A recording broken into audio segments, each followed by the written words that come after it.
So yeah, I do wonder, Keith, are we communicating appropriately if you're the one I was talking to on the phone? Maybe it was Bobby I was talking to. Maybe it was Barack, right? Could have been Joe Biden, Donald Trump. And I said that I thought I was owed $2.2 million where Kim Ellison's district slandered our name in 281. And at the time I was going to relieve 281 of claims until little Michael and Keenan's abuse. And then I assigned claims in a broader aspect. And Keith kept trying to show up in these random ass spots, rolling up, manipulating the court, using people like I thought Michael Davis, Alan Page, Department of Human Services, where I said he solicited even his crack clientele, right? Everybody from back in the day, Troy, where you could reach out and use your friends and family, to try and sway me. And I said, Keith, you can't sway me. Because, had I known, your wife should have simply paid me 2.2, where I asked the judicial official to times it times 8, 17.6, which was under the Bernadilla Johnson, retirement settlement for whatever abuse she did for 5 years. And you be very clear. As Bernadilla officiated as a superintendent, and I showed up down there at 807, where she was now having 1250 bill, and I showed up and I told Bernadilla Johnson as she was coming in that she was going to be, maybe a change. And she was a change, wasn't she? She abused me for Kim Ellison, me and my children. I asked, was Bernadilla Johnson related to Mr. Johnson, where I thought it was Mr. Gibbs, told me don't go over there and deal with them. They were abusive as a black community. He told me that dealing with them in the 7th and 8th grade for little Michael was going to be a problem, which it was. Up, downs. They said it was corporal punishment, making him run up and down the stairs. Now I thought Mr. Johnson and his, divorced wife had this illegal contract in the city of Minneapolis where the Robert E. Jones studied. The state of attorneys at that time told Bernadilla she couldn't do that shit, and then they gathered some money from Kim Ellison and said they were going to reform the black community, which starting with me, where they got an illegal warrant to my phone, which linked to Pooter, linked to Romel, linked to little Jerice, where they now got these other illegal warrants where they might have seized their phone, coagulated information, attacked these group of boys through this illegal warrant where, you reformed Minneapolis. So I asked, are you sober? You're not on any meds? Because I always smoke weed and a little alcohol. And I said, since I got to the St. Stephen's portion of the religious review case study, I felt kind of beat down. And I said that we might have been going through what I consider to be the Social Security steps, where I asked Amy Jane Getz for the listing. It was like 1 through 15, 1 through 20, and I didn't know what that was and what that consisted of.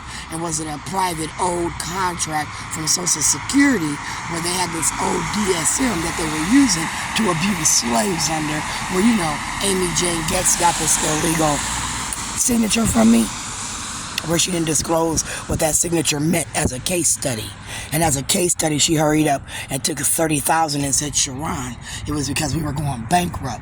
And now they brought all these foreigners in where we get these EBD special ed, where they got these new schools like the one at PYC, where God had you go sit down and, reflect, as they stole another school where it's now filled with foreigners, where again, they got this new law, right?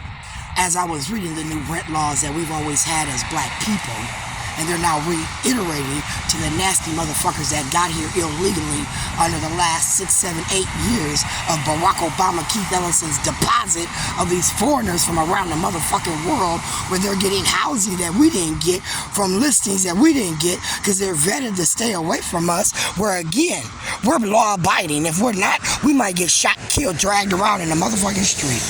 No offense to Keith Ellison, they got these people and they call them God, so they got these brand new, spanking new apartments, like down there at Heritage Park, when they, kicked all the niggas out and said it was because it was sinking in the ground. It was part of Glenwood Lake, and somewhere along the line they filled that motherfucker and made it livable for niggas, which was us, which was the projects. And when the projects started to sink, if I'm not mistaken, they moved them all out and then built Heritage Park, where they deposited all them nasty sorry-ass Somalians. Certain parts of our city, if you go into them, they are highly populated with foreigners. Even when you walk into the door of the building, it smells of a particular way. Somalians have a particular smell.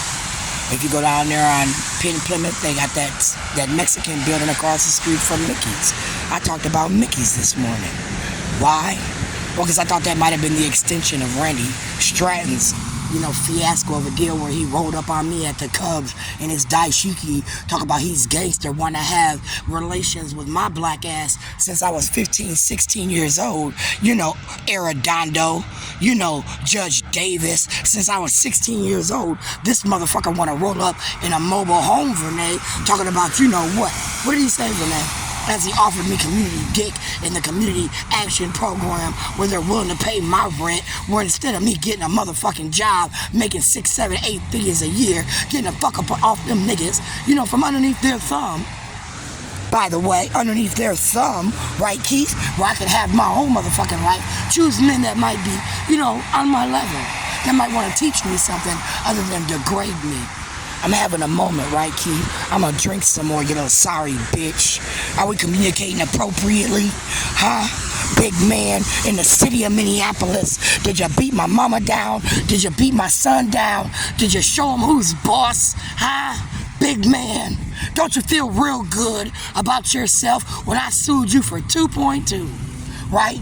For abuse from kindergarten. If I'm not mistaken, when my children were at Head Start, I didn't ask for speech. I didn't ask for them to lead no way and say we had any claims due us.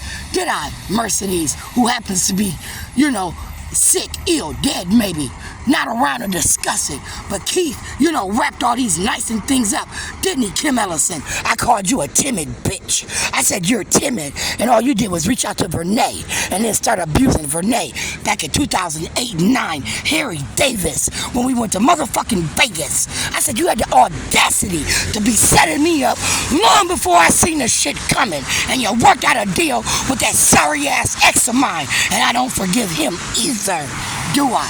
Oh no, I'm glad he don't like me. I'm glad he can't stand me. The feeling's mutual. Why? Think about it this morning. I'm at the house at 2949 Sheridan. I got bitches rolling up on me, asking me why am I cutting the grass at my motherfucking house. I own that motherfucker. Why am I cutting the grass? And he's somewhere with Sean John on, driving a school bus, paying per minute to talk on the phone while our mortgage is motherfucking behind. Why am I angry? Why did I ride it out Red Mac? Under a divorce, and I had a good lawyer, Gloria Allred, school, I would eat that nigga up. Why? For all the years that he didn't pay, that he should have paid more. When I went and I asked motherfucking Department of Human Services, I said, help me get more money from Michael. I said, why? Because my kids want to go to this. My kids want to go to that. They said, Sharon,